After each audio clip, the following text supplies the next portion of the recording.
What breaks a person is to always betrayal. It's the moment they stop expecting anything at all. This story follows Clara, a woman who faced abandonment at the critical moment of her life, yet responded not with chaos, but with quiet, calculated strength. What Spectre Prepared by Science would later expose everything and redefine what true emotional power really looks like. The hospital staff called 11 times. For 3 hours they kept trying, but her husband never answered. His wife lay on a hospital bed, her life and the lives of her unborn twins hanging by a thread. A nurse called his name into a phone, dialing again and again. 7 miles away, that phone says it's silent, screen down, on a table in his penthouse. He was at dinner with candles and wine. Another woman smiled and told him to eat. They thought Clara had 3 more weeks of her pregnancy, but she only had 47 minutes left to live. When Clara Whitfield took her final breath in that sterile hospital room, she was not defeated. She passed away with the quiet confidence of a plan already in action. 6 weeks before, she had secretly visited a lawyer. She was not asking for help. She was building a defense for her unborn children. It was all for a future courtroom, where a doctor's 4 words would destroy the woman who dared to laugh at her funeral. You need to hear this. Clara's legacy is more than a tale of a broken heart. It shows the incredible power a woman can build quietly when she is underestimated. This will transform how you view what happens next. Let me be clear about the lesson here. The greatest strength a woman has is not hoping someone will rescue her. It is the strength to prepare in silence for the moment she can reveal the truth her way. If you have ever given your heart to someone who did not deserve it, this story will speak to you. If you have ever worked quietly toward a goal, you will understand. And please, share this with anyone who needs to be reminded of their own strength. If you plan to see this through to the end, press the like button. In the comments, tell us if you have known a woman like Clara, someone with hidden strength. For new viewers, please subscribe and turn on your notifications. We share stories like this every single week. These are stories about women who put themselves first. Now, let's get started. The heart monitor made 2 beeps. Then its rhythm changed. It was not a loud alarm, but a subtle shift. It was like the air changing just before a storm. Lying in her hospital bed, Clara Whitfield felt the change in her own body before her brain understood what it meant. She placed a hand on her belly as a contraction washed over her. When it passed, she sagged into her pillow and grabbed her phone. She had already tried calling Edmund 4 times. Each call went directly to his voicemail. She never even heard it ring, just a recording asking her to leave a message. She did not leave a message. Instead, she just locked and unlocked her phone's screen over and over. She finally set it down, only to pick it up again to check the time. It was 3:47 in the afternoon. She had been there for 2 hours and 14 minutes. The pain began around noon, light at first, just like the pregnancy books said it would. By 2 o'clock, the contractions were strong. By 3:15, she could not ignore them anymore. And she had called her friend Janine first. That was the detail that mattered. She called Janine before Edmund. The order of those 2 calls revealed a truth she was not yet ready to face. Janine Crawford was sitting at home when Clara's call came. Before Clara could even finish explaining, Janine had her coat and keys. That was just the kind of friend she was. In 14 years, Janine was always there. Now she stood staring out the hospital window, her back to Clara, her arms folded tight. She watched the cars below, looking perfectly still, like a person trying to contain a huge emotion.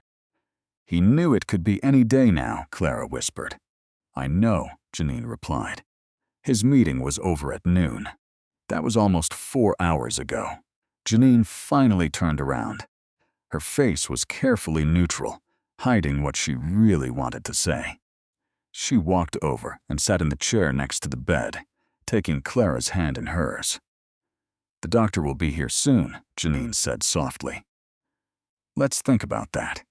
The room had the sharp smell of a hospital, but also the sweet scent of freesia. A small vase of white flowers sat on the windowsill. Clara once said they were her favorite. The nurses had remembered that small detail. Clara had a talent for noticing little kindnesses. It was the big gestures of love that seemed to be missing in her life. Just then, Nurse Addie Carr entered. She carried a blood pressure machine and had an air of total control, already a step ahead of the situation. "Mrs. Whitfield," she began, "on a scale of 1 to 10, what is your pain level?" "A 7, Clara answered, "maybe a 7.5. And the contractions?" the nurse asked.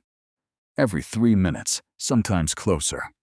Addie efficiently placed the cuff on Clara's arm and watched the numbers rise. Her face remained calm, but her eyes grew sharp with focus. "I am calling Dr. Saw immediately," Addie announced. "Is there a problem?" Clara asked, her voice tight with worry. "I just want the doctor to check on you, to be safe." Addie was already at the doorway when she stopped and looked back. "Is your husband coming soon?" Clara's eyes fell to the silent phone on her bed.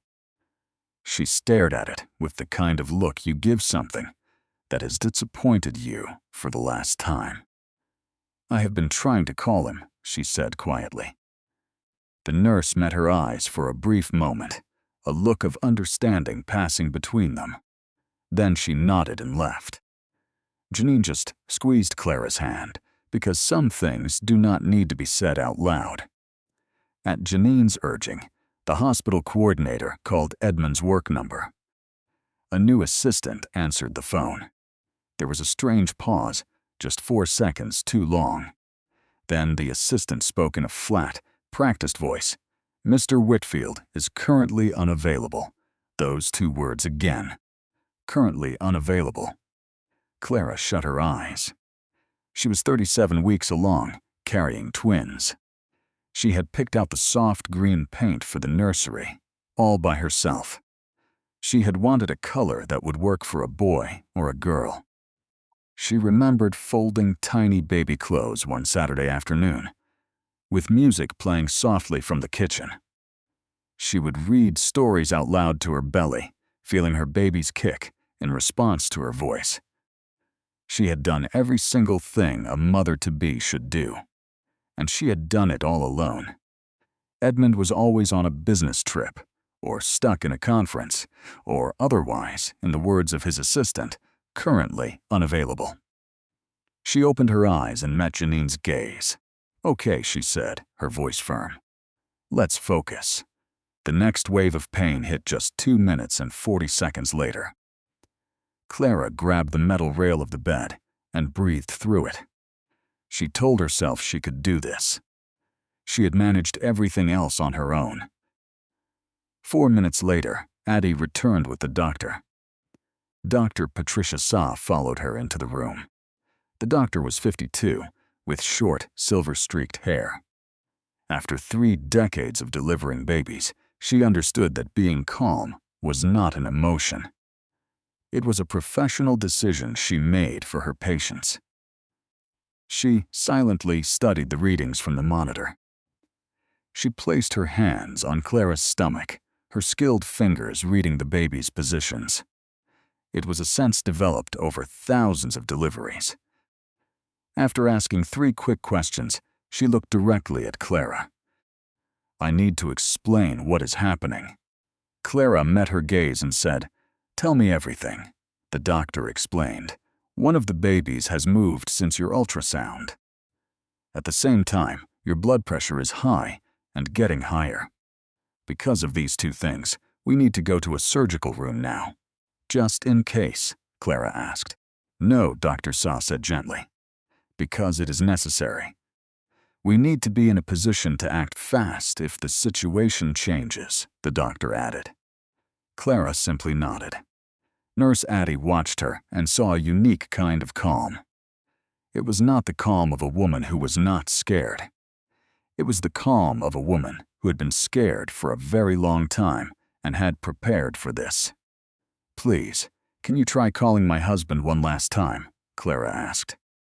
The coordinator made the call, but it went to voicemail again. Clara then reached for her own phone. She found Edmund's name in her contacts and just stared at it, her thumb hovering over the call button. After a moment, she placed the phone back on the bed, screen down. She never touched it again. That was the moment her heart truly broke. It was not the medical news that hurt most. It was making the decision to stop trying. It was the final, quiet acceptance that she was on her own, just as she had always suspected she would be. Clara knew this moment was coming for a long time. The hospital staff moved her bed down the hall with practiced speed. Above her, white ceiling tiles slid by in a steady pattern. She counted the bright fluorescent light scents.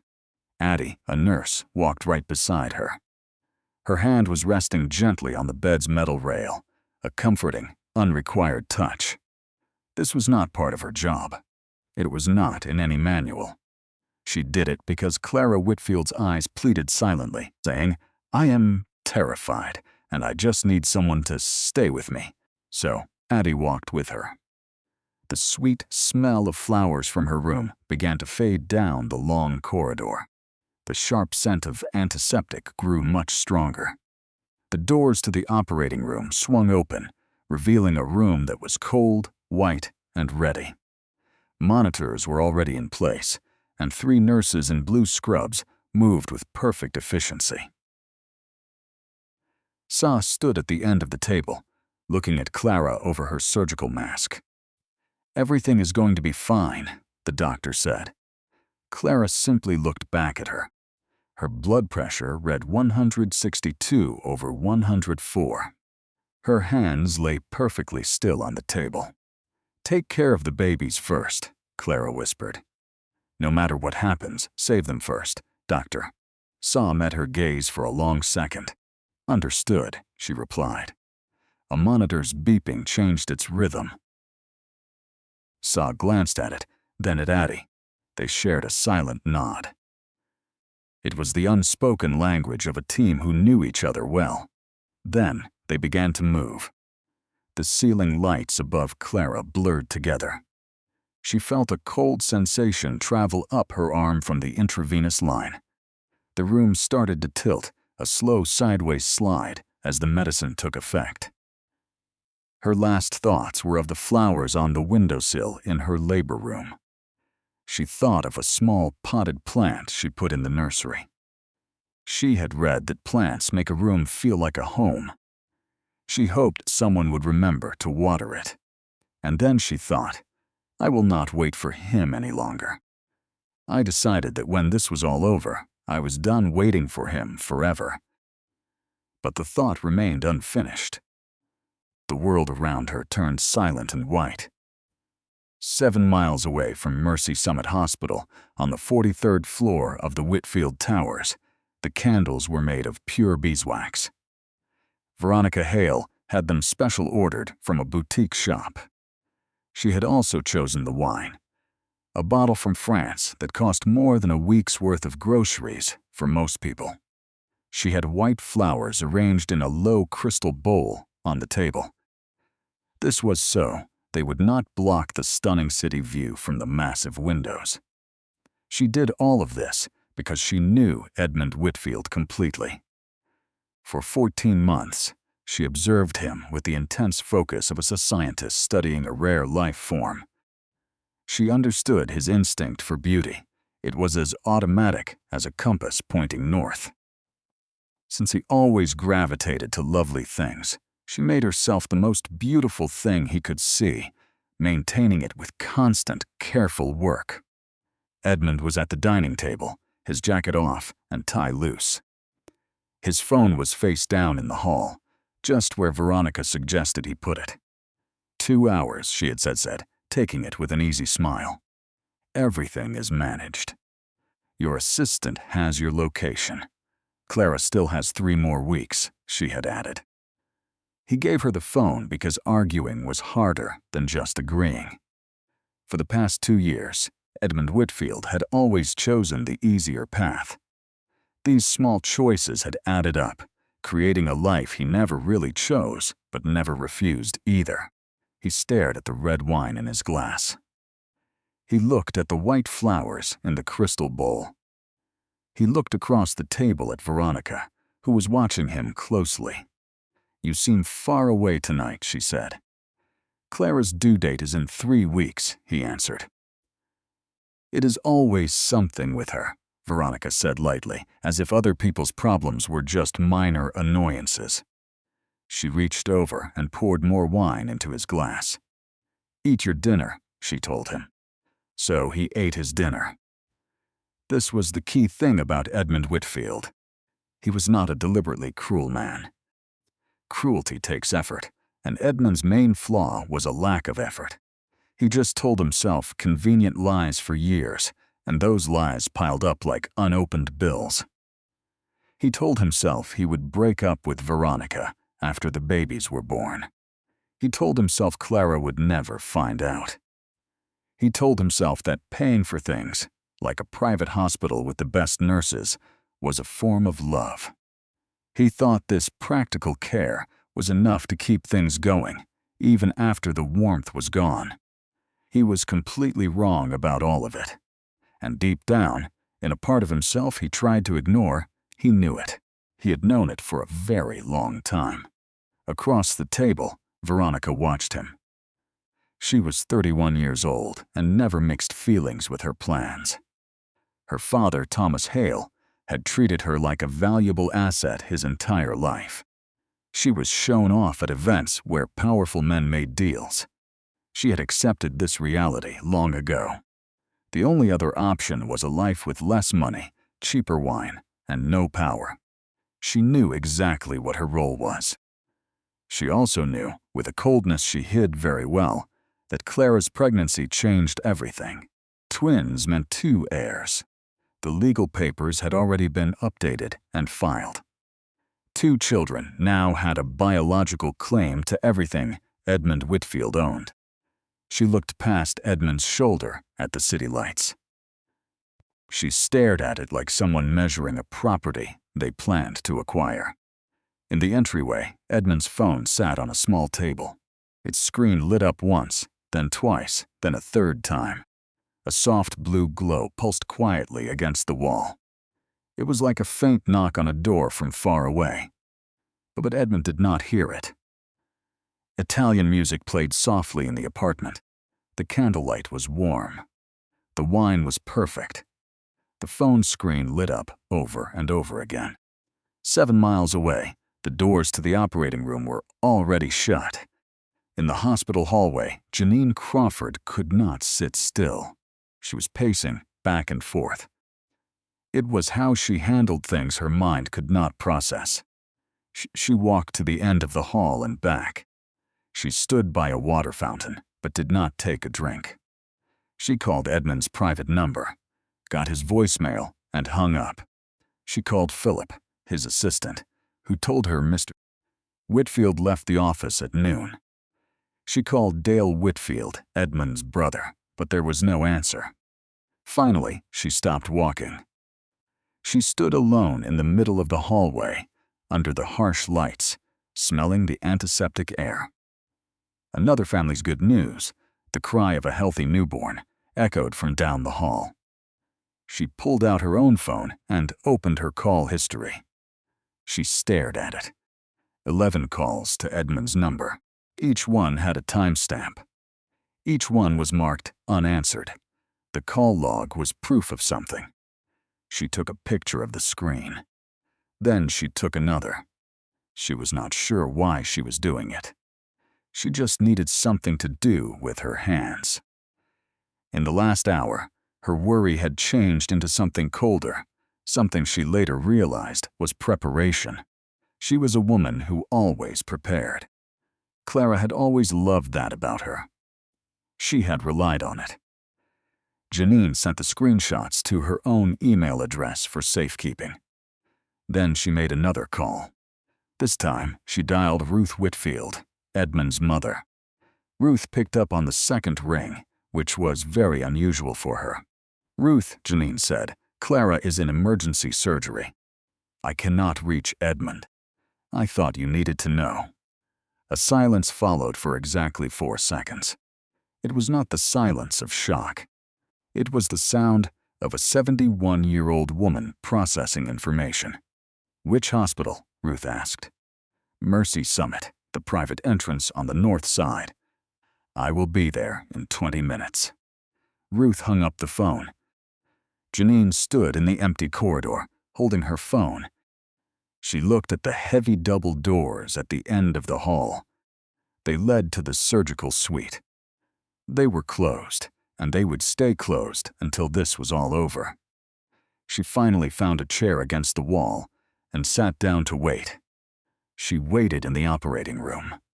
The first twin, a boy, was born at 5:41 in the afternoon. He was 6 pounds and 2 ounces. His powerful cry filled the space, a sharp and angry protest at being pulled into the world. Adar noted the time and saw the total focus in Dr. Saurin's eyes above her mask. That was 1 down and 1 to go. This second birth is always where the trouble lies. The second twin, the smaller of the two, had shifted during the delivery. Dr. Saurin worked with a quiet, intense focus, saving her feelings for later. "Pressure," she said. "More pressure. Come on. Come on." There, the girl was born at 5:46. She weighed 4 pounds and 11 ounces. She was silent at first. The entire room held its breath for 3 seconds that felt like a lifetime. Then she let out a small, high cry, certain of her place in the world. Addie felt relief wash over her. Both babies were breathing. Clara was not. The flat line happened at 5:53 in the afternoon. Dr. Saurin called the official time of death, her formal words closing a door that could not be opened again. She stood perfectly still for 3 long breaths. This was her process. She would stand and let the heaviness of it settle. Then she looked at her team. There was more work to be done. There was always more work to be done. In the hallway, Janine looked up as Addie walked through the doors. She knew the news before Addie said a word. She knew from the way Addie walked, the look on her face, and the way she sat down and took both of Janine's hands in her own. She simply knew. She sat with that terrible knowledge for a moment. Then she asked, "The babies?" "Both alive," Addie replied. "Both breathing, a boy and a girl." Janine nodded. She kept nodding for a moment longer than she needed to. "Okay," she finally said. She would not cry here in this hallway under these bright lights. She would cry later, alone in her car for as long as it took. Right now, things needed to be done, and she was the person who did them. She had always been that person. She took her phone out and called Benton Shaw. She had his card in her wallet because Clara gave it to her 3 weeks ago, with a casualness that was not casual at all. The counseling room had a small table with 4 chairs, a box of tissues, and a window that faced a brick wall. Janine sat listening to the grief counselor, a kind woman in a blue sweater. The woman spoke in the careful, measured voice of someone trained for these moments. Janine heard the words, but they didn't really sink in. She was staring at the brick wall, thinking about Clara's plants. Clara had 7 plants in her home. Janine knew every one of them. The trailing pothos in the kitchen that Clara named Gerald because it was indestructible and a little boring.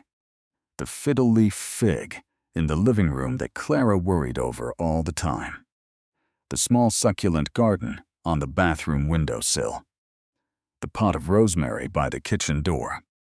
and in the nursery, on the window ledge beside the crib, was a single small plant in a light blue pot. Clara had found it at a market and carried it home on the bus because she wanted something living in the room when the babies arrived. Her plants, Janine said suddenly. The grief counselor paused what she was saying. Someone has to water her plants, Janine insisted. The counselor wrote something in her notebook. She said something gentle about how focusing on practical things is a normal reaction to shock, but Janine was not in shock. She was in the cold, clear place that exists just beyond shock. It was the place where everything becomes specific and easy to manage, because that was the only way to move forward. She opened her phone and started to text Clara.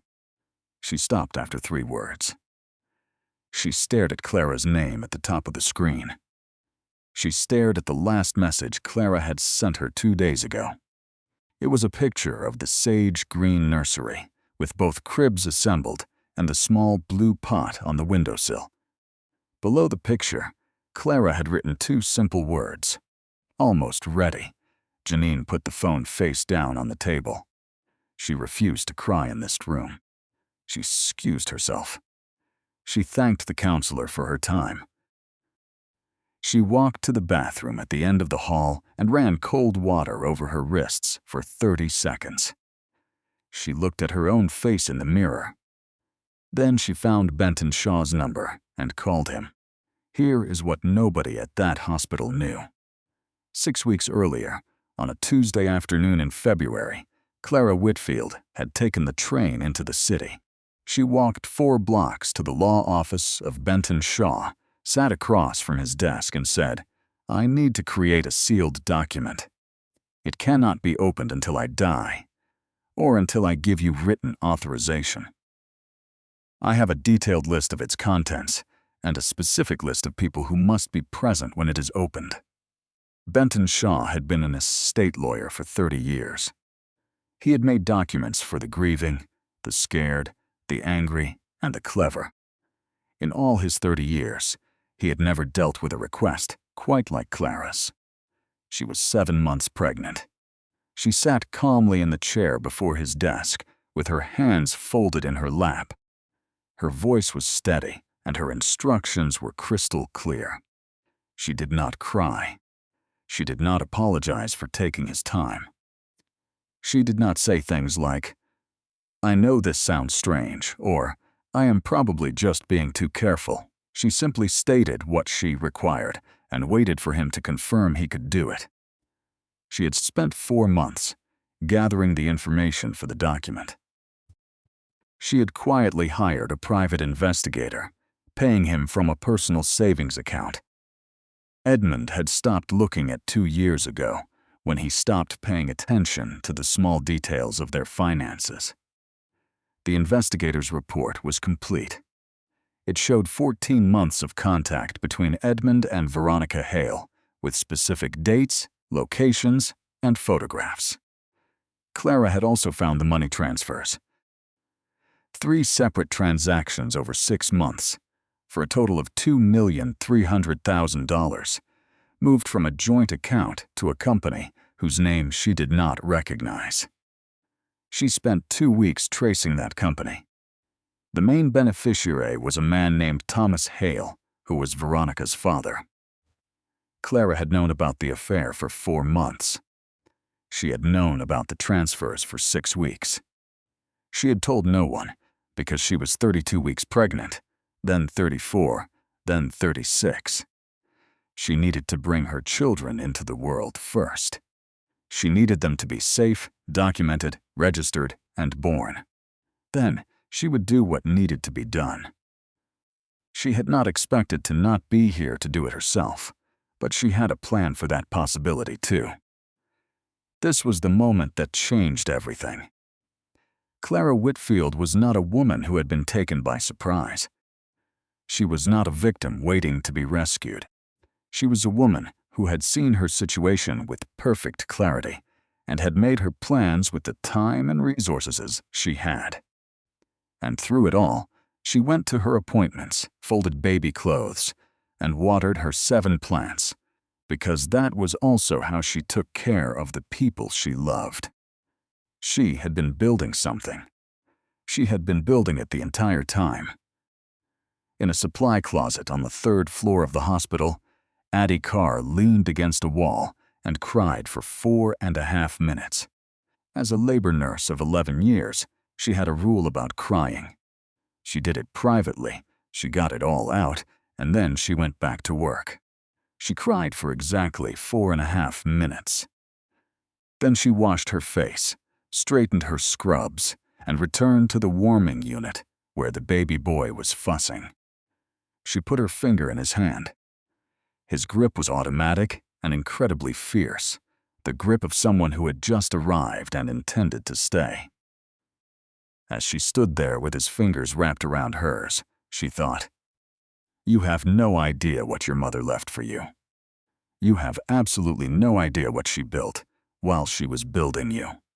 The boy's grip tightened. In the warmer beside him, the girl slept with her palms open, as if she was waiting for an answer to her first question.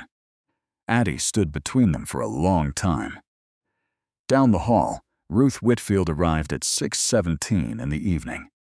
She came in through a private entrance, wearing a dark coat, her silver hair perfect. She carried herself like a woman who had been in charge for 50 years. She went to the desk and asked for Janine Crawford. She was sent down the corridor.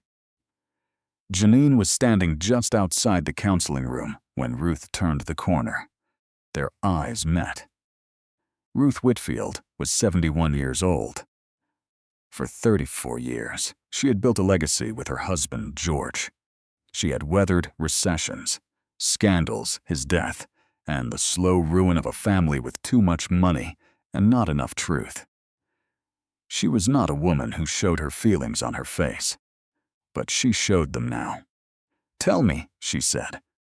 And Janine told her everything. Ruth listened without saying a word. When Janine finished, Ruth was quiet. Then she asked, "The babies? Both alive, a boy and a girl?" Ruth closed her eyes for 3 seconds. When she opened them, her expression had not softened, but it had become perfectly clear. "I need to see them," she insisted. Janine guided her to the nursery glass. Ruth gazed at Oliver and Elise Whitfield in their warmers, standing perfectly still for a very long time. Her hands hung motionless at her sides. Janine saw an expression on Ruth's face that was entirely new, a look stripped of all its usual defenses, as if grief and clarity had hit her all at once. "I was not good to her," Ruth said softly, her eyes still on the infants. Janine remained silent. "For 6 years, I made her feel like an outsider in her own home. I was cruel in little ways, telling myself they were too small to matter." She took a breath. "My husband George told me I was mistaken about her. He said she saw more than anyone, but I was too arrogant to admit it because she was so quiet." Ruth turned away from the glass. He was correct. Janine just looked at her.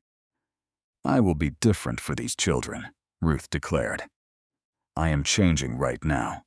This was not an apology. It was something far stronger.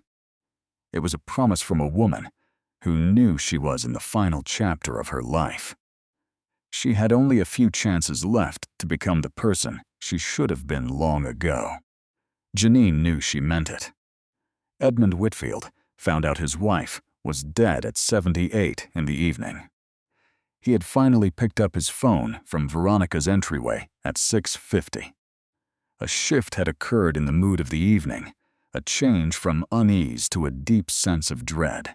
He told Veronica he had to check in, and she didn't protest. He walked to the entryway and flipped his phone over.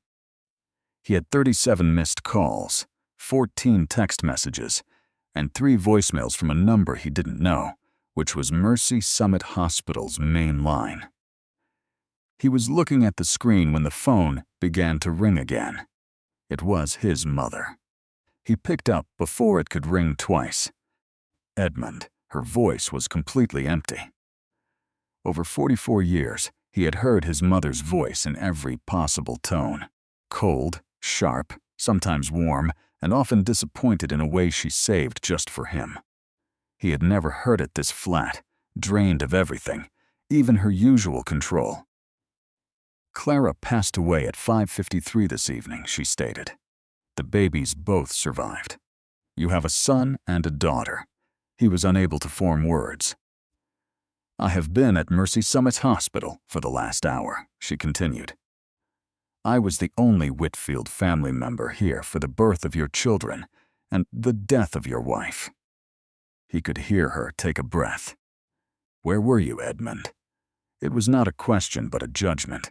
I was, he began. I know exactly where you were, she cut in. The hospital called your office. Philip tried to call you.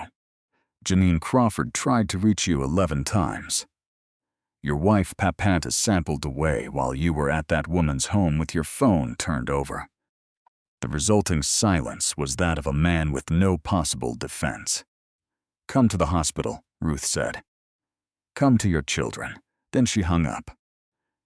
In the penthouse apartment, Veronica was standing in the dining room entrance. She had overheard enough. She noticed the flat tone when he answered the phone and how his voice sank lower as the call went on. She recognized the unique quality of the silence that came after. Edmund grabbed his jacket from a dining chair. He went to the door, not even glancing at her. She just watched him leave. She remained in the doorway of the candlelit dining room, with white flowers in a crystal vase and the leftover dinner on the table, as the door shut behind him. She stood there, completely still for a long while. Edmund's driver got him to Mercy Summit in just 11 minutes.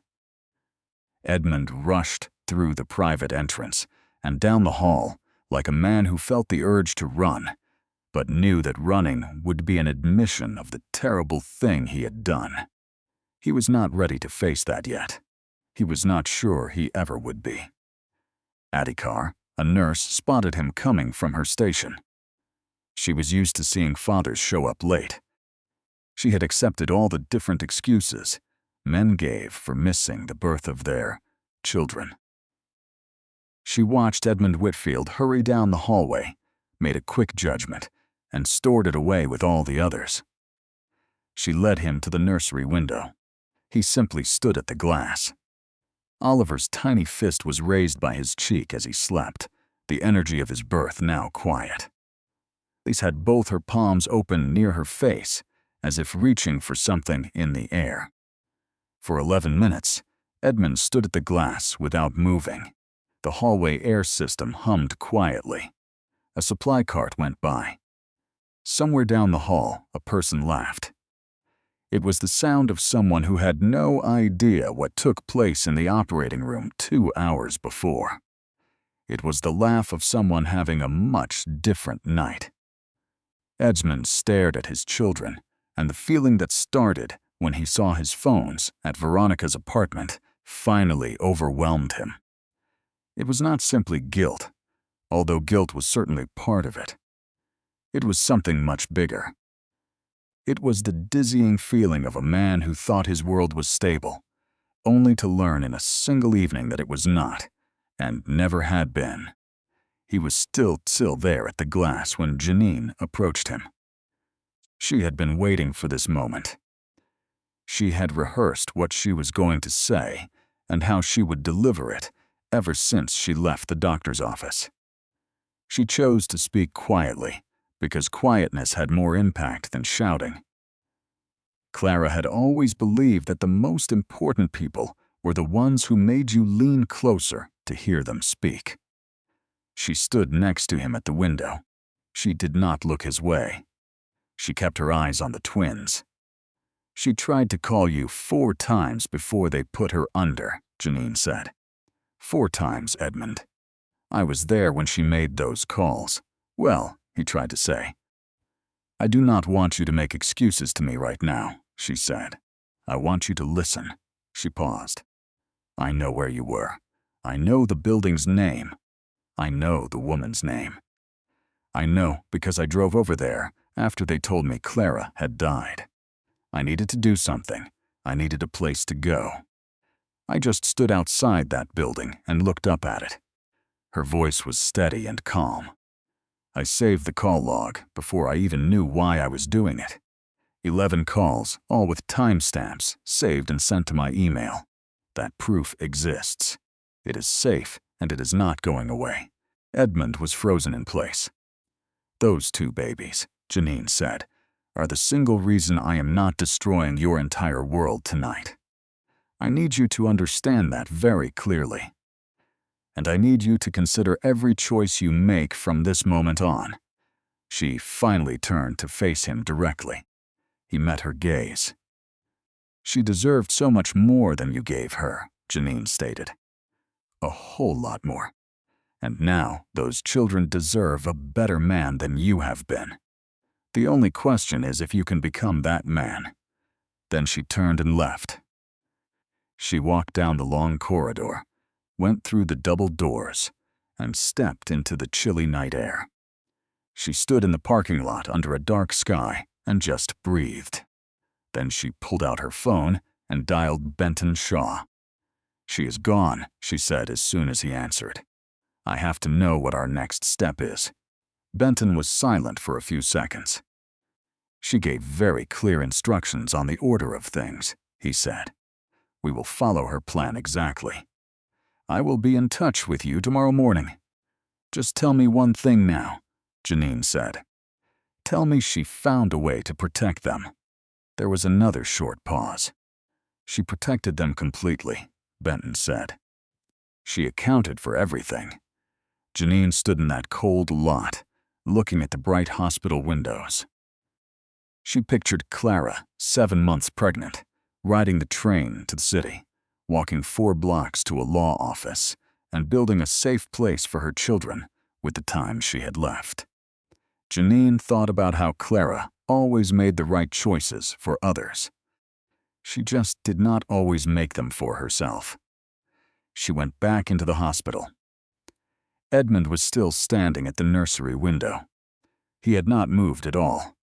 Meanwhile, back down the hall, Ruth Whitfield was sitting in the hospital chapel.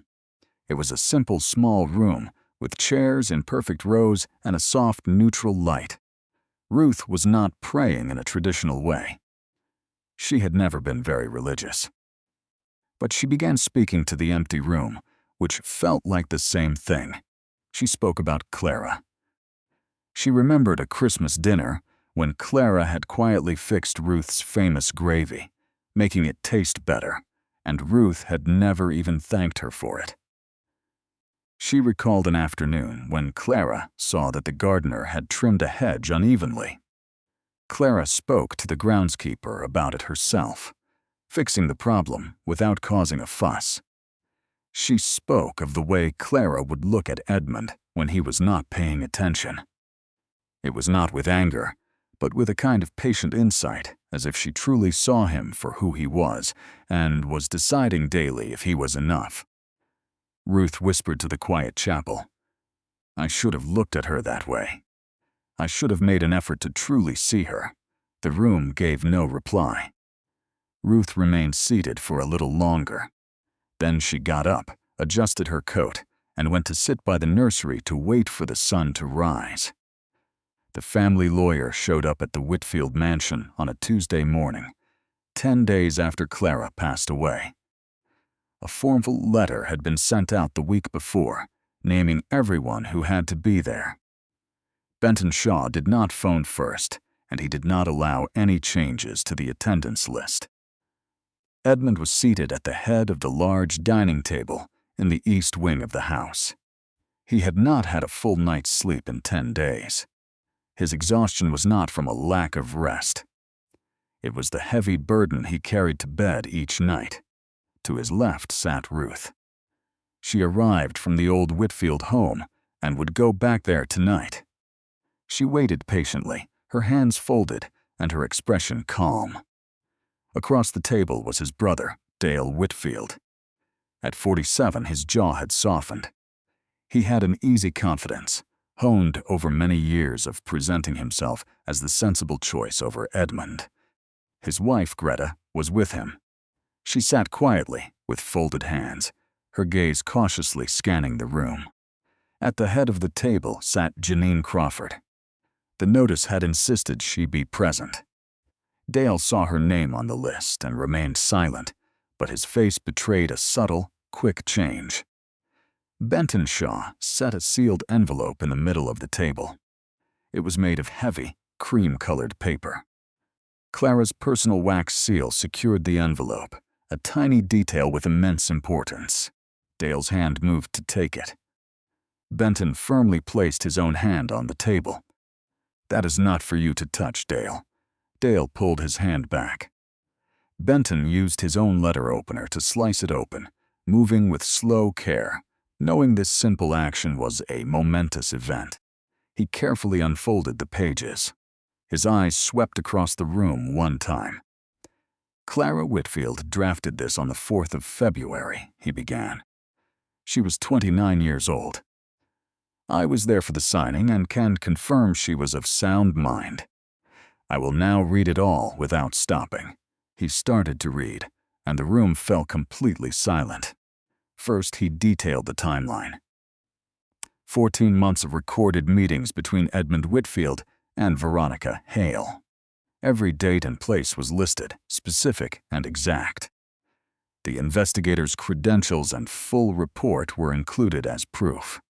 Then came the money trail. Over 6 months, 3 payments were made. $2,300,000 had been transferred from a family account to a different company. The person who truly owned that company was Thomas Hale. Greta's hands, resting on the table, did not move at all. Dale stared at Edmund. Edmund watched Benton read with the resigned face of a man meeting his fate. Benton then read the last part. It was Clara's formal plea that upon her death, a judge must decide who would raise Oliver and Elise, preventing Edmund from automatically getting custody due to his actions while she was pregnant. She had chosen 2 people to protect her children's futures, Janine Crawford and Ruth Whitfield. Benton set the papers down on the table. A heavy silence filled the space. Dale broke the quiet first. He started by saying, "Naturally," then talked about things like the institution. "We must all be reasonable," Dale continued. "I am certain Edmund feels the children's well-being comes first." Ruth cut him off. "Be quiet, Dale." He immediately fell silent. Edmund said nothing. He simply sat with his hands on the table, his gaze fixed on a point just past Benton's shoulder. "Is any part of that document untrue?" Benton asked him directly. Edmund paused for a second. "No," he admitted. Benton gathered the papers. "Then we proceed as Clara instructed." He looked at Edmund with a calm, professional expression, the look of a man there not to judge, but to perfectly carry out his client's final wishes. "She thought of everything." "Yes, she did," Ruth agreed. She rose from her chair and fastened her jacket. For 10 days, she had practiced the look she now gave Edmund. It was not an act. It was simply a mother seeing her son for who he truly was. "I will be at the house," she told him. "When you are ready." Then she was gone. Greta got up to leave with Dale, who was already heading for the door like a man with urgent business. But Greta paused in the doorway. She glanced back at Janine. An unspoken message, a shared understanding, flowed between them. They were 2 women surrounded by men who made choices that shaped their lives. In that moment, they saw the same truth. Greta gave a small, almost invisible nod. Janine returned it. By nightfall, the news was out in the business world. The affair itself was not the story. For a family this rich, that was hardly shocking. The real story was the money. $2,300,000. The shell company. And Thomas Hale's name as the owner. People wanted to know if the CEO of Whitfield Industries had funneled family money to his mistress's father while his wife was pregnant. Now that was a story. The company board scheduled an immediate conference call.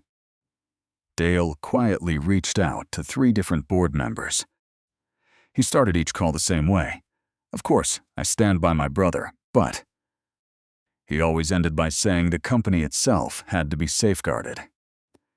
At 6 in the evening, Veronica read the story on her financial news application. She was in her penthouse apartment. The edges of the white flowers were turning brown. Her father called at 6:15. Thomas Hale's voice was calm and measured, like a man adjusting his plans on the fly. He said nothing that could be used against him.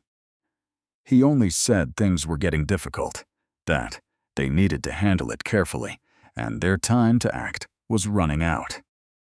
"Control this," he told her, "before it controls you." Veronica stared at the decaying flowers. She was an expert at controlling things. She learned at a young age that being agreeable did not help her get ahead. She had expertly handled people and problems that would have defeated anyone else. She had always succeeded, and she would succeed again. Her thoughts turned to the newborn twins. She considered how she could make herself indispensable to them. She would not be their stepmother, not yet. But she could be a constant in their lives, a source of comfort for Edmund when his world was falling apart. She grabbed her phone and ordered a car. She knew what to do. She always had a plan. "I can still win this," she thought. She was correct about having a plan, but mistaken about winning. She came to the Whitfield mansion 7 days later. She wore a soft, understated gray, a color that suggested grief without screaming it, the exact message she wanted to send. She had stopped wearing red 4 days after Clara died. She knew appearances were everything. Each visible choice built a frame. She brought 2 cashmere baby blankets, a soft yellow, suitable for either gender, from a shop that used tissue paper for wrapping. She also had a card with a handwritten note inside. Her handwriting was perfect, the result of years of practice. The housekeeper, Margaret, who had worked for the family for 17 years and had strong, silent feelings about Veronica, let her in. She was not allowed to turn away visitors, and Edmund was expecting her. Edmund met her in the library. Veronica chose to stand in the middle of the room instead of sitting. It was a calculated move to command attention without seeming demanding. The look on her face was one she had perfected on the drive over. It was a mix of worry, kindness, and gentle sorrow. "I do not want to cause more trouble," she said softly. "I only wanted to see you for myself, to make sure you were holding up." Edmund stared at her. His exhaustion was deep, a weariness of the soul, not the body. "The babies need stability," she went on. "They need loving people around. I want to be one of them." "I am not trying to complicate your life," she insisted. "I am just a person who cares for you, which means I care for them too." She placed the soft cashmere blankets on a table. "I understand the legal matters are messy," she said. "I am aware of what that document said. You do not have to explain yourself to me. Just give me the opportunity to help. That is all I ask." Her performance was perfect. Just outside the library, a nurse named Addie Carr walked by carrying fresh sheets for the nursery. Janine had arranged for her to be a private nurse for the twins' first 2 weeks, using the doctor's office to set it up. Janine had done it when Edmund was still in shock and unable to manage the house himself. Addie walked past the library at a normal pace. She could hear Veronica speaking words like consistent and loathing. She continued on her way without pausing. She took the linens to the nursery and put them away. She paused for a second in the calm green room. On the windowsill was a small blue pot with a living plant inside. Addie had watered it that morning, just as she had every day. Then she took out her phone. She had Janine's number. She saved it that night at the hospital, feeling she would need it someday, though she did not yet know when. Her thumbs typed out a quick warning. The woman from the papers is here. Edmund is in the library with her. Thought you should know. She hit send, then slipped the phone into her pocket. She lifted Oliver from his crib, where he was staring at the ceiling with the serious focus of a tiny scientist. Then she sat with him in the rocking chair. The chair's upholstery was a pale, soft cream. Clara had discovered it at an estate sale and spent an entire Saturday bringing it back to life. Fabric samples had been spread all over the kitchen table while the radio played. Margaret had told Addie about that day. In 17 years with the Whitfields, she'd never seen another family member do anything like that. Oliver looked up into her eyes. She spoke softly, so the room could absorb the words, even if he could not. Your mother sat in this very chair and dreamed of you before you were born. She sat here and imagined the room you would come home to. Oliver made a small sound, not quite contentment, but on its way. In the library, Veronica's visit was ending. She had said everything she had planned to say. The blankets and the card were delivered. She had stated her position with the skill of someone who had practiced every word. But now she was studying Edmund's face and seeing something that worried her. Edmund said, "I appreciate you coming." She knew that tone of voice. She had heard it from men before. It was the kind of politeness that was really a door shutting firmly in your face. She knew it, so she changed her expression and simply waited. Benton is filing the paperwork this week, Edmund said, for the family court review. It is going to be a formal process. I understand, she said. I think it would be better, he said, picking his words with a new and unfamiliar caution. If you were not involved in that process, if you could give us some space during it. A period of silence. Veronica watched him closely. She saw the hard set of his jaw and the stillness of his hands. He looked toward the window instead of at her. She could not decide if it was cowardice or kindness. Of course, she said. Her voice was warm and agreeable, hiding everything she truly felt. She left the blankets where they were on the table. She walked out of the house.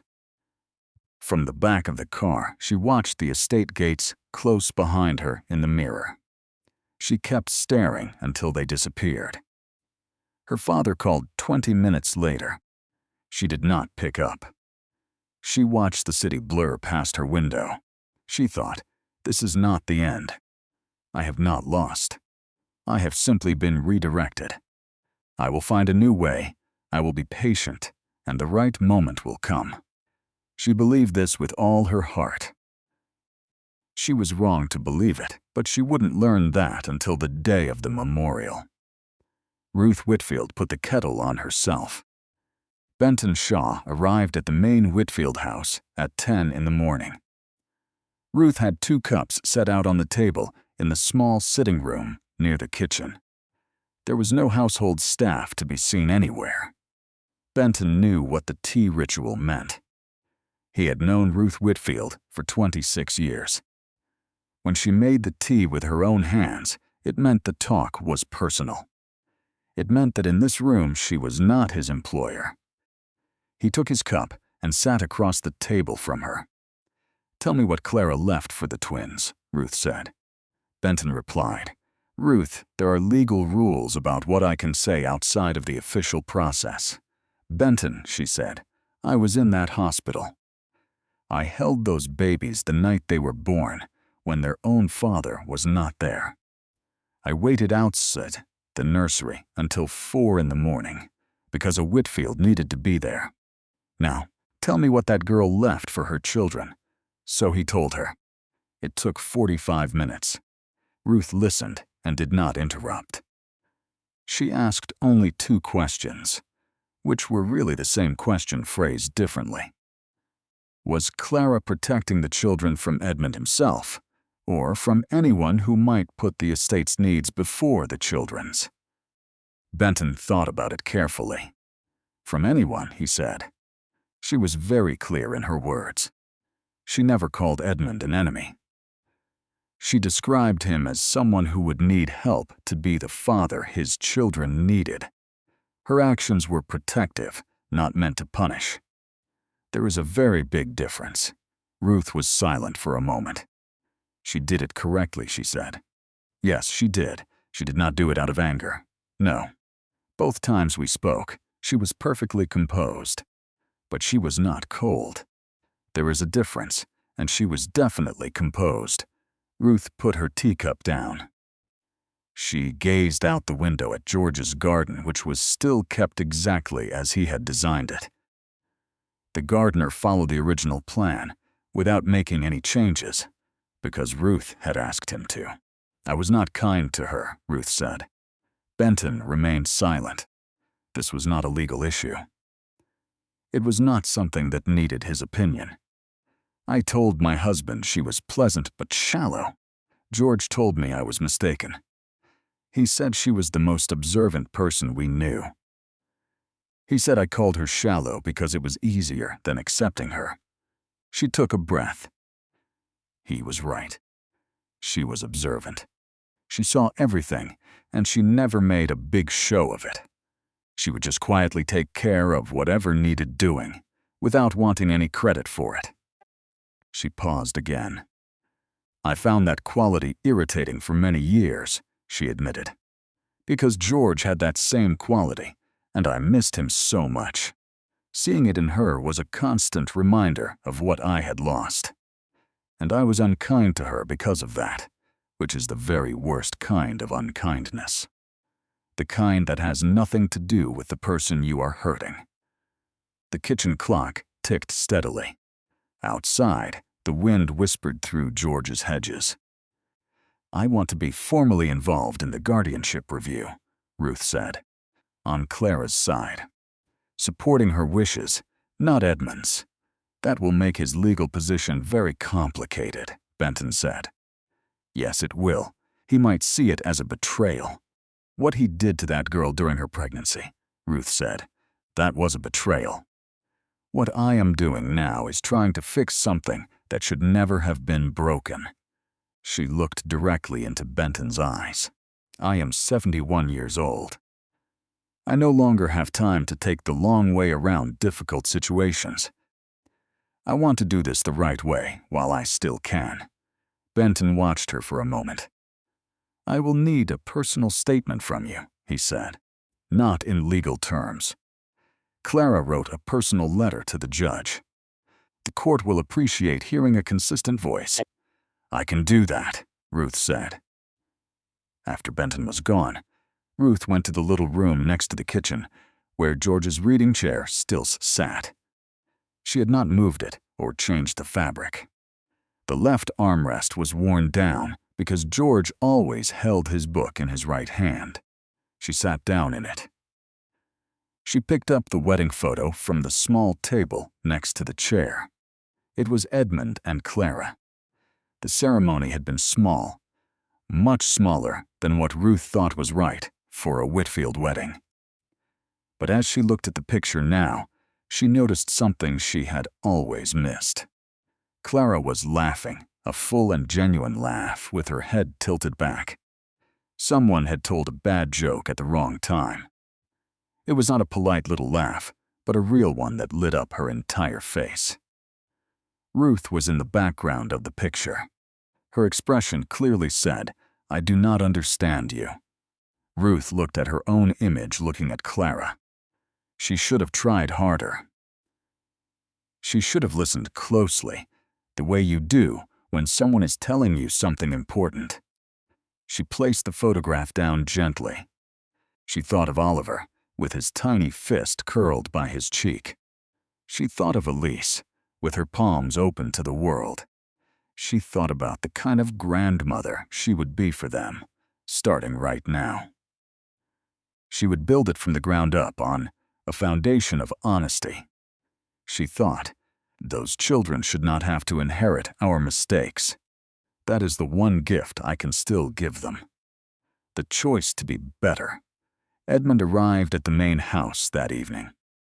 He used his childhood key to open the side door, which always stuck a little in the winter. He found Ruth in the kitchen with a fresh pot of tea and 2 cups waiting.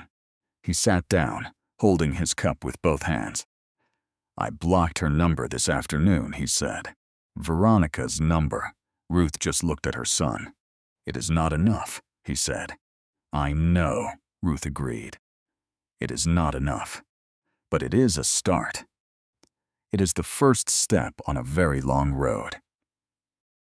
They sat together in the kitchen of his childhood, sharing the quiet of 2 people who were finally starting to be honest with each other again. Outside, the wind rustled through George's garden with a sound like things settling into place. Edmund stared into his cup. "She knew," he said. "About Veronica. About the money. She knew all of it." Ruth did not say a word. "She knew, and she never said anything to me. She just kept going, taking care of everything, building the nursery, going to her appointments." He paused, silent for a moment. "I thought I knew who she was. I thought I had her figured out. I decided she was simple because it was easier than truly seeing her." He set his cup down. "She was the most complex person I have ever known," he said. "I was just too comfortable to open my eyes and look." Ruth watched her son. She didn't say he was right. She didn't say she understood. She simply asked, "So what are you planning to do?" He was silent for a very long time. "Whatever Benton needs from me," he said at last. "Whatever the court and the children require." Ruth gave a single nod. "Then that is where you begin," she said.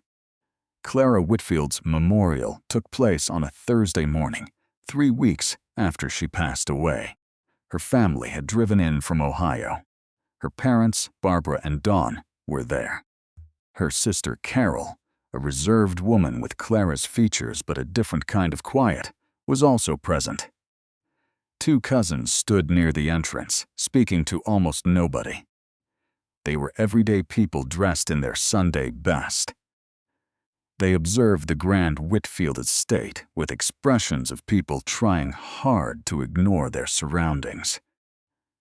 They were people who knew they had stepped into a world far different from their own, and they carried themselves with quiet dignity. Barbara Whitfield, who was Clara's mother, stood for a long while before the framed picture at the reception hall entrance. The photo was taken when Clara was 6 months pregnant. In the picture, Clara stood in the soft green nursery. One hand rested on her belly as she gazed at something beyond the frame. It was a candid shot, capturing a private thought. Whatever was on her mind in that moment gave her an expression of complete and quiet peacefulness. Barbara stared at the photo for so long that her daughter Carol came to her side, taking her hand without a word. Addie Carr slipped in unnoticed and found a spot near the wall. She attended because it was a ritual she kept for patients who had been in her care. She did not draw attention to herself. She did not expect anyone to know who she was. She simply came to be present, standing quietly at the edge of the room. Janine, however, moved with the clear focus of someone with a mission. She went to speak with Clara's family. She brought Barbara a glass of water and found her a seat. She kept a watchful eye on everyone in the room. Veronica Hale made her entrance at 11:15. She wore a gray dress with a silver pin on her collar. She had studied the proper attire for someone in her position at a morning, and she was dressed perfectly for the part. She shook hands with the people she recognized. She gave her condolences using all the right words. She navigated the room with the polished grace of a person who had been acting in rooms like this since she was old enough to know what acting was. The gathering later moved to the east drawing room. Someone made the choice to serve champagne. Looking back, this was the single decision that changed the course of everything. Veronica found herself in the east drawing room with Greta and two of Edmund's business partners and their wives. The champagne was served. The conversation drifted, as it often does at memorials, toward positive things. It centered on words like legacy, beautiful children, and how proud she would have been. One of the wives mentioned how tragic it was that the twins would grow up never knowing their mother. "Those poor little children," she remarked. "They will never have a memory of her."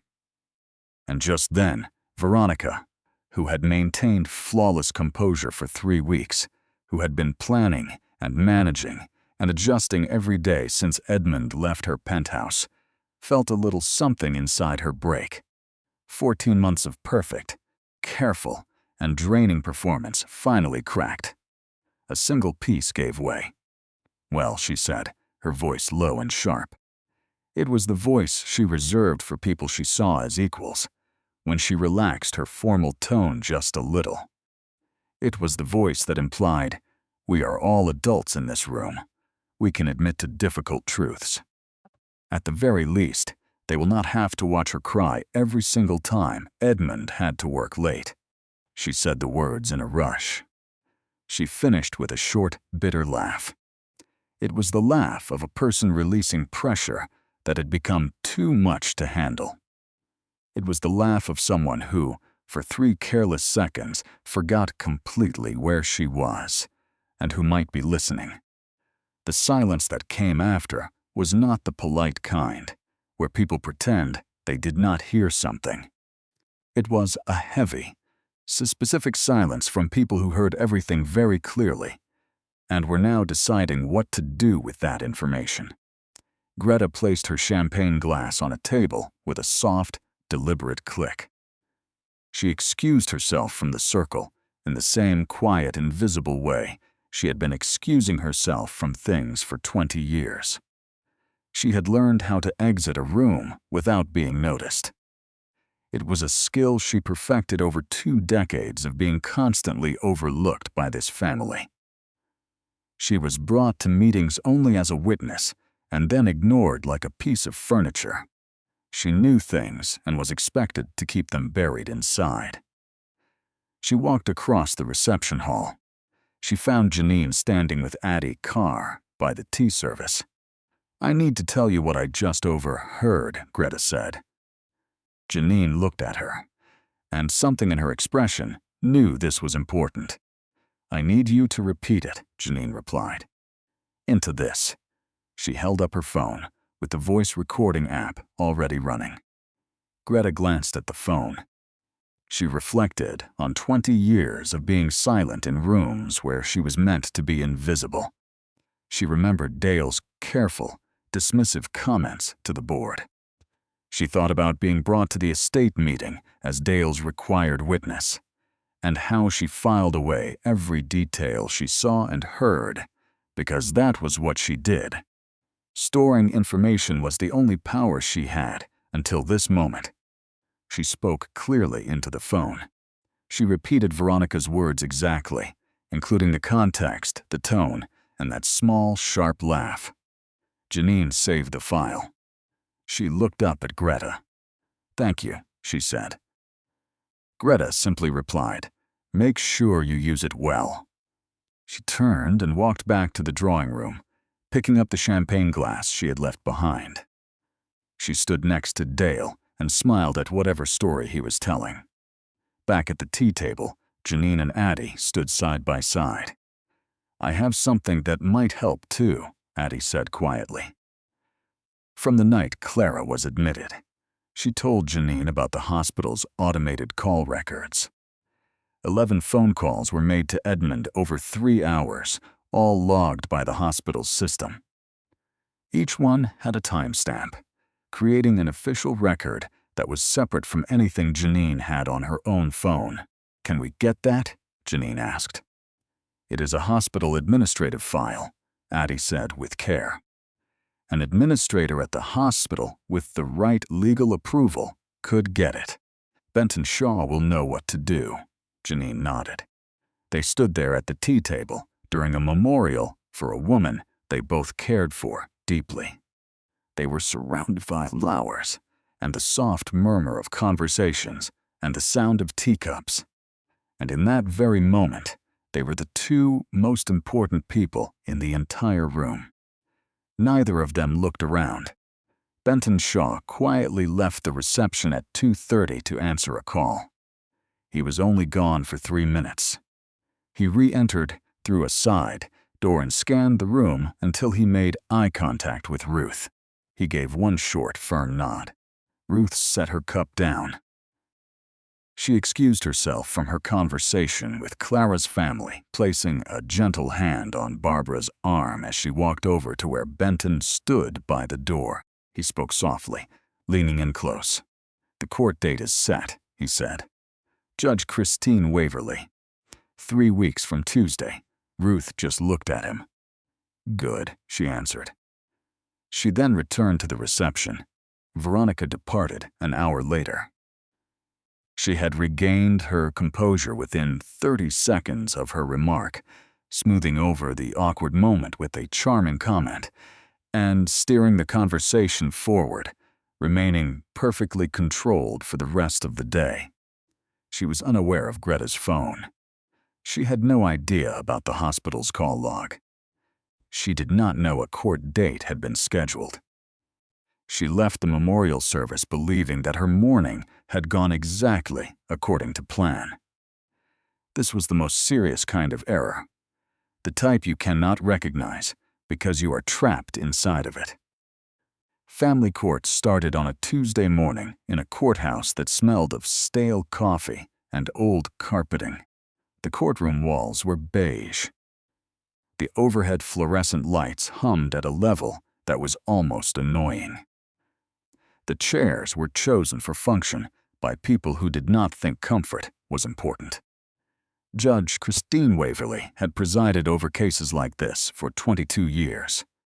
She was 60 years old, with silver hair and reading glasses that hung from a chain. She had that special trait that the very best judges possess. She was completely unimpressed by the things that normally impress other people. She did not care about wealth, family names, expensive suits, or the number of lawyers someone brought with them. She was, however, always impressed by thorough preparation.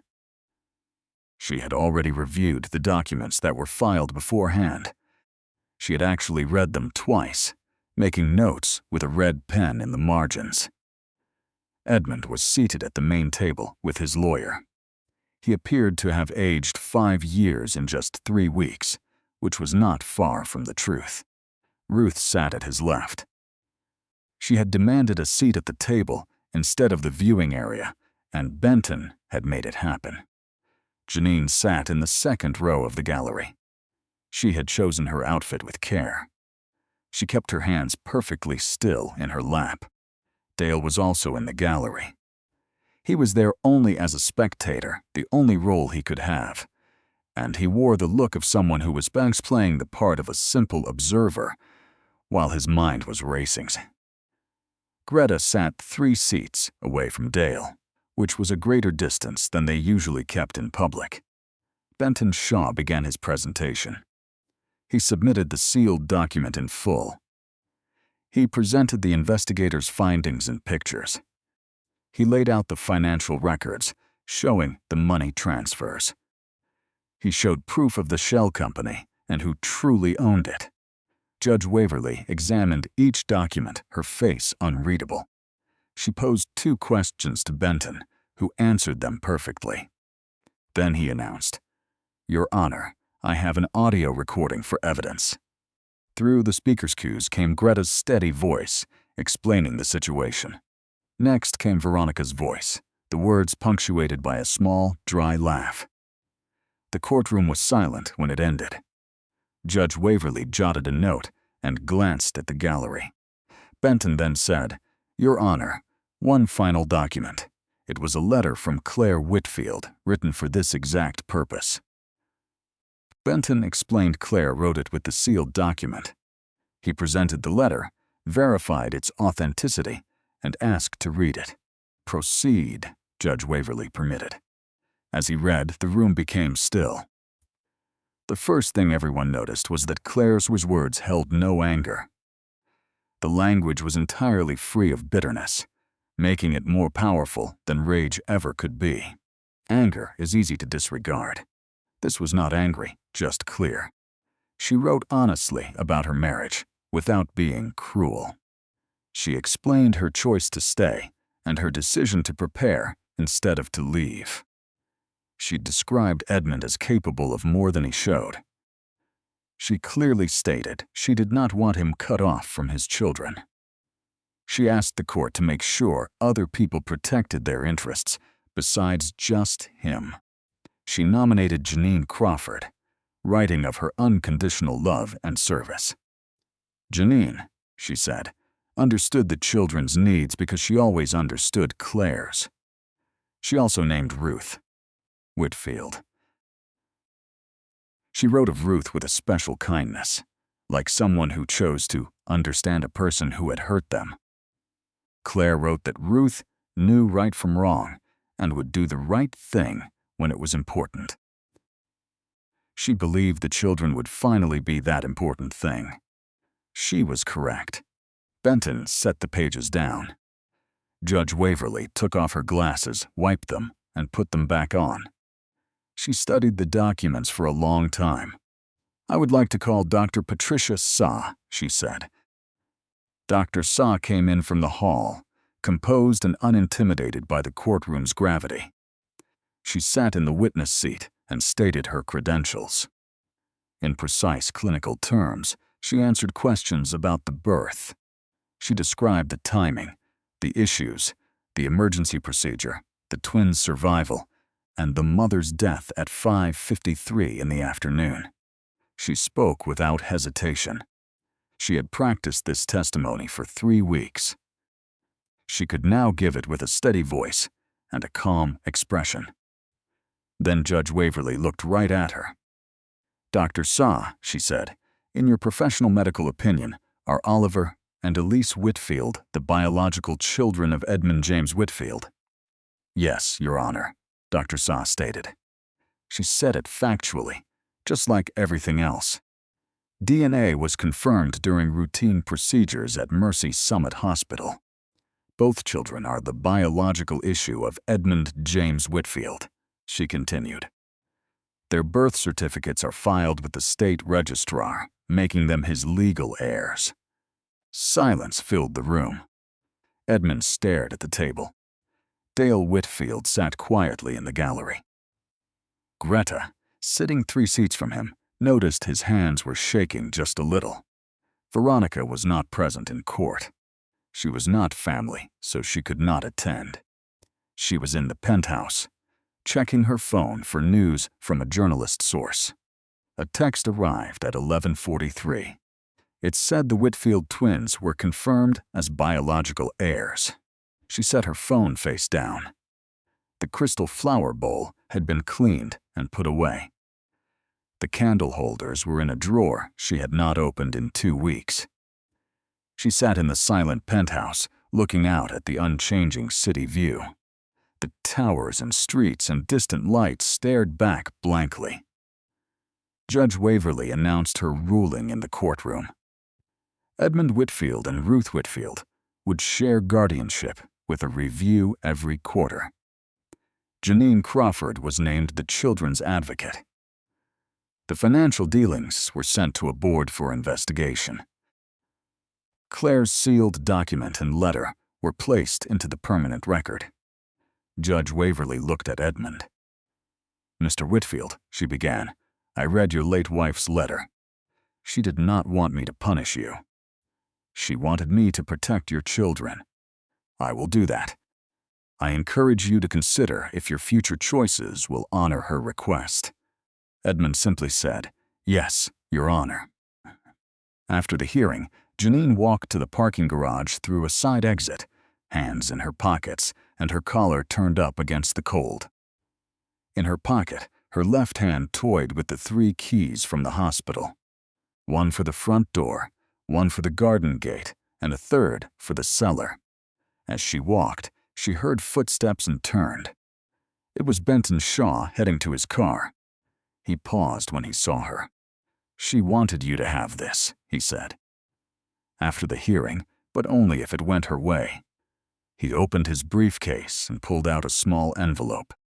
Her name was on it in Claire's looping, forward-tilting script, as if the words themselves were eager. Janine took the envelope in both hands. "She was clear," Benton said. "Only after, I know." "That was Claire," Janine agreed. She slipped it into her pocket with the 3 keys and drove home. The official ruling was delivered that Friday by a courier in a simple, unceremonious envelope. Edmund signed for the delivery in the entryway. He paused before opening the envelope. He read it 2 times. Shared guardianship, Ruth in a formal role, Janine as advocate, and the finances still under investigation. It was the judge's courtroom words, now on paper. Now it was permanent and official. He left the papers on a table and went to the nursery. Oliver was awake, gazing at the ceiling. Elise was asleep, a fist under her chin. He saw the green walls, the 2 cribs, the rocking chair, and the healthy plant on the ledge, which he himself had started watering 3 days ago. He had not planned to. He just noticed the dry soil and got water. It was his first purely domestic act in the house. He picked up Oliver and settled into the rocking chair. Oliver stared up at him with the focused, ancient gaze of a newborn, not yet knowing how to look away. Edmund held his son in the chair Claire had selected, surrounded by a quiet he did not fight. This was not about forgiveness. The story could not grant him that. Forgiveness, if it ever came, was beyond this moment. What he had was this: a room his wife built for her children.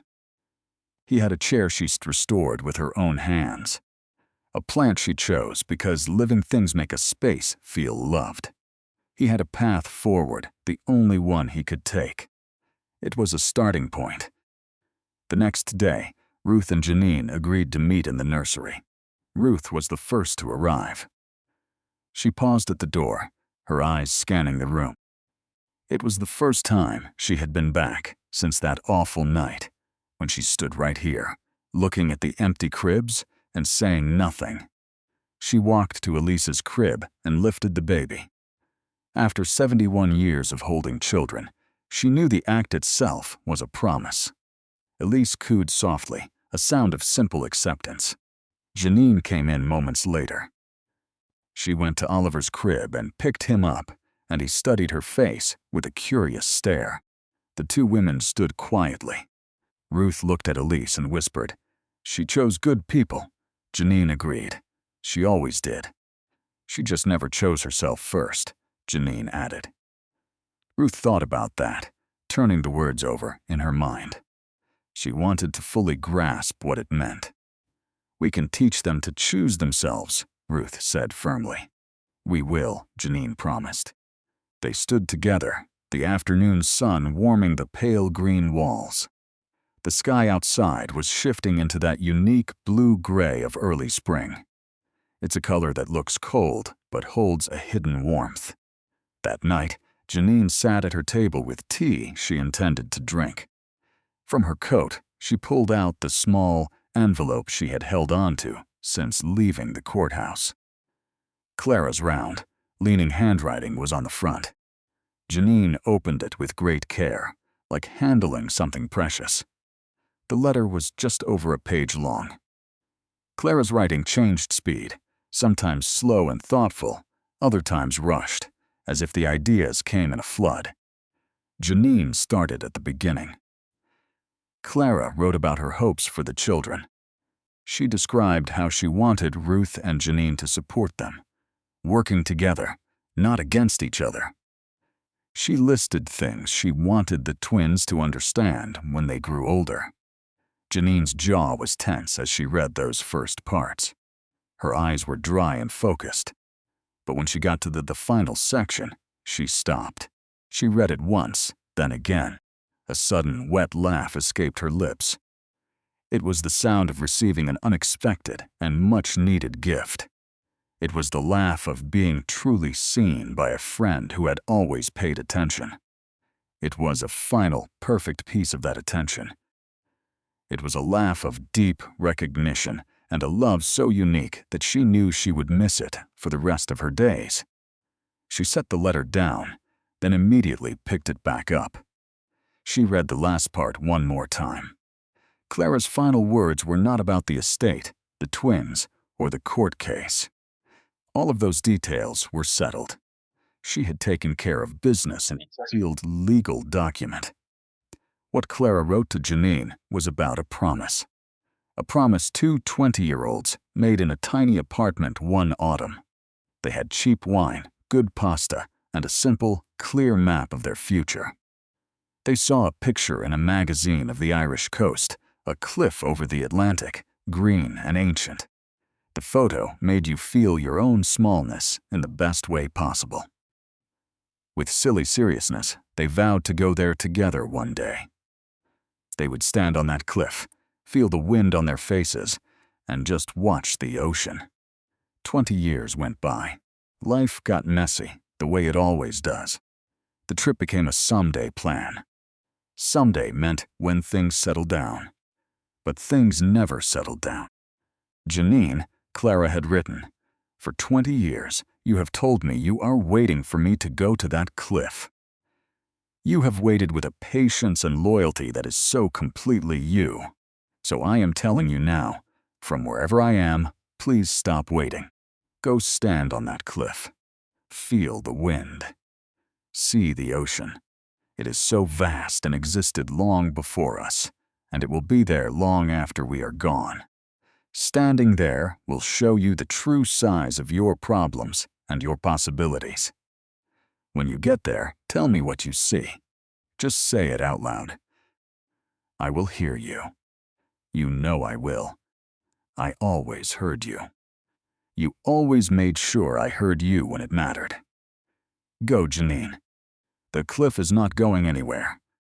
But you, my friend, have waited long enough." Janine folded the letter and held it for a long moment. She put it on the table. Then she opened her laptop and typed, "Flights to Dublin, Ireland." She searched for West Coast Ireland, Atlantic Cliffs. She looked up Cliffs of Moher. Pictures flooded her screen, showing enormous, ancient green cliffs. You could almost feel the wind in the photos, see it in the bent grass and the moving sea. The ocean was gray and silver and endless. She stared at the images.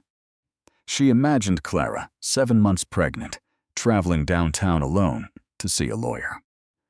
She pictured her with a sealed envelope and clear instructions, a woman who knew love was in action. She knew true love is preparing for a future you will not be in.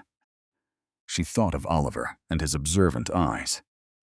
She pictured Elise with her tiny fist tucked under her chin. She thought about Ruth, learning at 71 that it is never too late for a new beginning. She remembered Addie Carr walking beside Clara's hospital bed, so she would not be alone. She thought of Greta finally speaking up, deciding she deserved more. And she thought about Clara, who had quietly and completely changed her life. Clara had been like the slow, steady weather that reshapes stone over time. Right now, in a house as much like this one, a woman is awake. It is 3 in the morning. She is in the dark, staring at her phone. She is looking at calls and messages that do not say what she needs to hear. She keeps checking, hoping the answer will somehow change. She checks it again and again. She already knows the truth. She has known for a while, in the same way Clara knew. It was not one big moment, but 1,000 small ones. A dinner that ended too soon. A phone call that was never returned. She stopped asking the question because she could not bear the answer. She knows what she must do. The only question is if she is ready. Is she ready to put the phone down for good?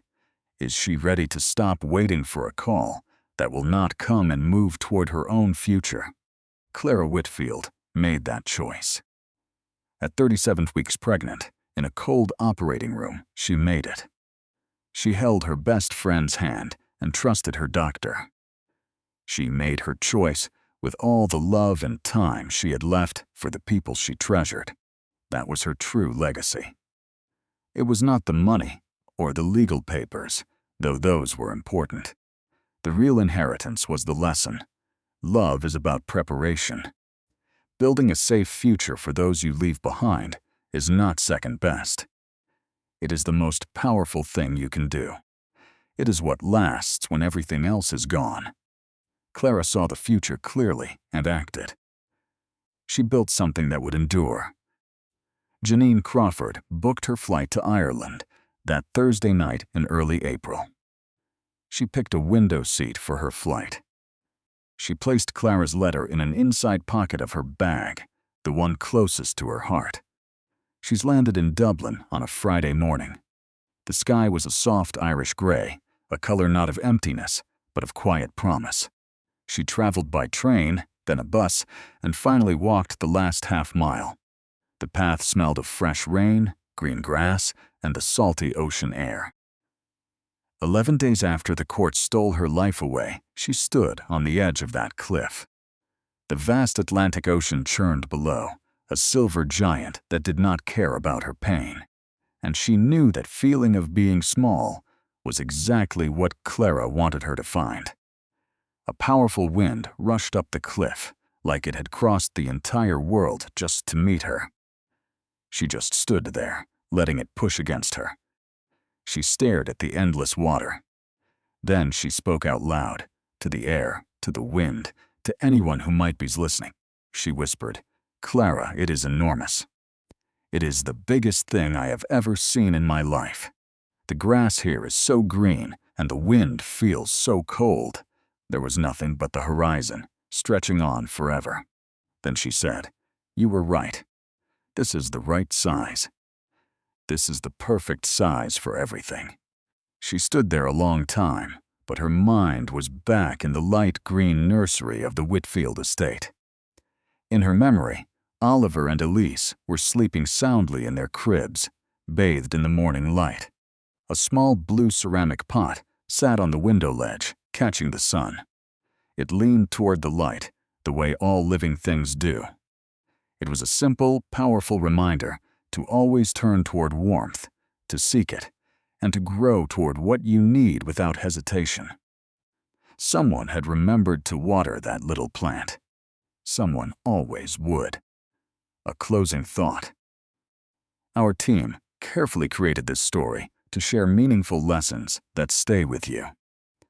All the characters and situations you heard are fictional and made for your enjoyment. If any of this sounds like a real person or a real event, it is purely a coincidence. We are so glad you are here. Thank you for staying with us until the very end. That truly means the world to us.